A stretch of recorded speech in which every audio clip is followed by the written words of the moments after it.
បាទគ្រប់សួស្តីដល់បងប្អូនទាំងគ្នាថ្ងៃនេះយើងមកមើលត្រីបាឡែនដ៏ធំបំផុតបងប្អូនទាំងគ្នាទឹករលកបានបក់បោកត្រីបាឡែននឹងមកដល់ឆ្នេរមកដល់ដល់លើគោកបងប្អូនគ្នាឥឡូវអ្នកទស្សនាដល់ច្រើនបំផុតបងប្អូនមកទស្សនាព្រោះមិនដែលឃើញឥឡូវទៅឃើញបងប្អូនទាំងគ្នានេះគិតចាប់ដើមត្រីបាឡែនជីកង់ហើយនឹងម៉ាស៊ីនត្រង់សនើបងប្អូនគ្នាអ្នកជំនាញហ្នឹងគេចុះមកស្រាវជ្រាវព្រោះអីត្រីបាឡែនហ្នឹងគឺបានស្លាប់ហើយដោយសារតែទឹកកឡុកបក់បោកមកខ្លាំងពេកធ្វើឲ្យត្រីបាឡែនហ្នឹងវាអាចហូរដល់ឆ្នេរទេស្លាប់បាត់ហើយបងប្អូនឥឡូវយើងមកមើលទស្សនាមកកន្លែងទៀតបងប្អូនគ្នានេះសិតត្រីបាឡែនបងប្អូនគ្នាគឺសាច់ត្រីបាឡែនហ្មងវាទឹកកឡុកពីកណ្ដាលវាខ្លាំងពេកទៅវាបក់បោកខ្លាំងពេកវាអាចមកដល់ឆ្នេរខាងណាបងប្អូនទៅជាប្រវត្តិចាប់ដើមដេញវាទៅវិញខ្លាចវាមកដល់ឆ្នេរខាងអញ្ចឹងទៅវាអាចត្រីបាឡែនអាចស្លាប់ព្រោះអីទម្ងន់វាធំខ្លាំងមែនតើបងប្អូនដល់តោនអាហ្នឹងបងប្អូននេះឃើញបងប្អូន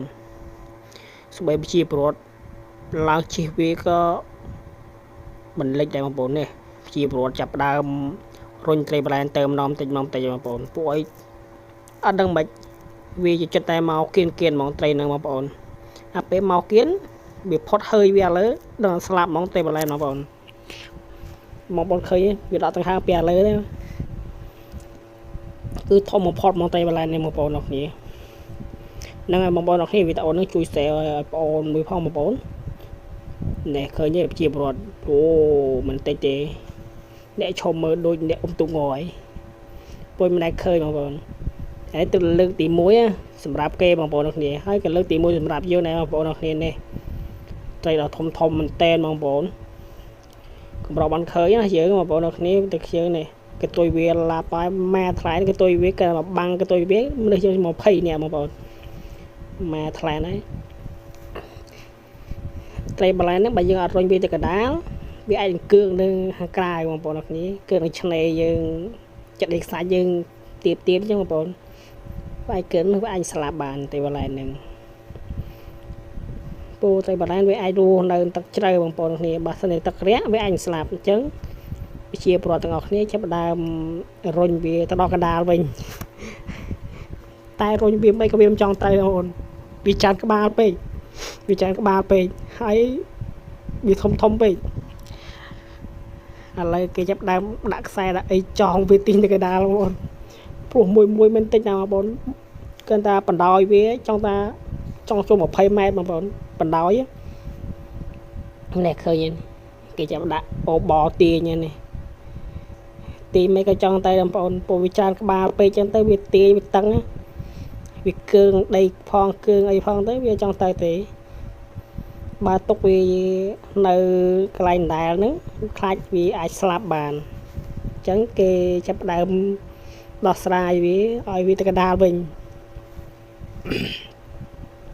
នេះគេអស់ច្បល់វាទៅបងប្អូនបើទៅវាជិះចិត្តលេងដីគោក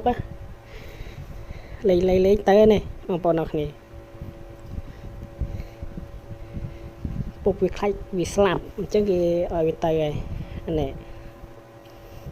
ទុកនេសាទបងប្អូនទាំងគ្នានេសាទជាប់កតុយត្រីបាឡែនជាប់កតុយត្រីបាឡែនបងប្អូនទាំងគ្នាឃើញទេកតុយលើប៉ុណ្ណាណៃអាត្រីបាឡែនហ្នឹងវាជាប់អីជាប់កតុយទៀតអាចជាប់អីមិនខឹងទេបងប្អូនវិញអាចជាប់កតុយខឹងជួយដឹងចូលរបៀបមិនចូលកតុយមើលទៅកតុយវាបក់ទឹកខ្លាំងពេកទៅវាចូលកតុយនេះគឺនៅកតុយទៅរួចអីបងប្អូនអ្វីក៏ដោយបើយើងដឹងចំណុចខ្សោយគឺទៅរួចទេបងប្អូនទាំងគ្នាយើងចាប់តាចំណុចខ្សោយវាបានហើយ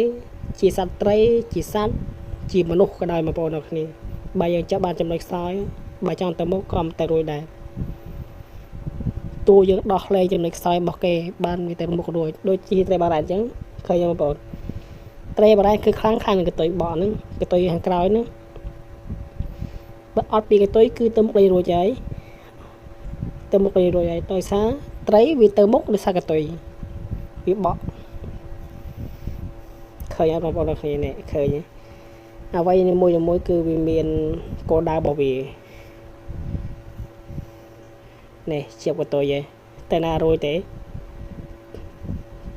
អ្នកនេសាទចាប់ដើមដោះលែងតិចឯងបើអត់ហ៊ានចុះទឹកជ្រៅពេកបងប្អូនអ្នកគ្នាទឹកជ្រៅអត់ហ៊ានទេទុកវាដោះលែងខ្លួនឯងទៅនេះចាប់ដើមដោះហើយចិត្តបុកបតុយវាទៅមុខក្រោយទៅមុខអត់កាត់ទៅក្រោយកាត់ដែរបក់មិនកំកាត់ដែរដោយសារចុះបតុយឯងនេះមករលកមកប៉ុណ្ណាណៃបងប្អូនគេបើយើងឃើញខ្លួនឯងវិញបងប្អូនបើខ្ញុំមិនឃើញរត់ដាច់កោះចោលនេះបើឃើញនៅលើគោកវិញណាឃើញមាត់ទៅឃើញអីអុំទូកជួយយអិនព្រោះឲ្យវាធំខ្លាំងពេកមើលនេះវាដល់ទាំងហើមហើយវាបងប្អូនព្រោះសត្វត្រីបាឡែនគឺឆាប់ស្លាប់ខ្លាំងបំផុតបងប្អូននេះឆាប់ស្លាប់ណាស់គឺបើសិនជាវាមកដល់ទឹករាក់គឺវាងាយស្លាប់លឿនត្រីបាឡែនគឺវារស់នៅតែទឹកកដាទន្លេទេបងប្អូនកដាសមុទ្រកដាទន្លេច្រឡំកដាទន្លេគឺកដាសមុទ្របងប្អូននេះនេះរួចហើយបងប្អូនទៅរួចហើយគេចាប់ដើមជួយដោះជួយឲ្យដែរបងប្អូននេះ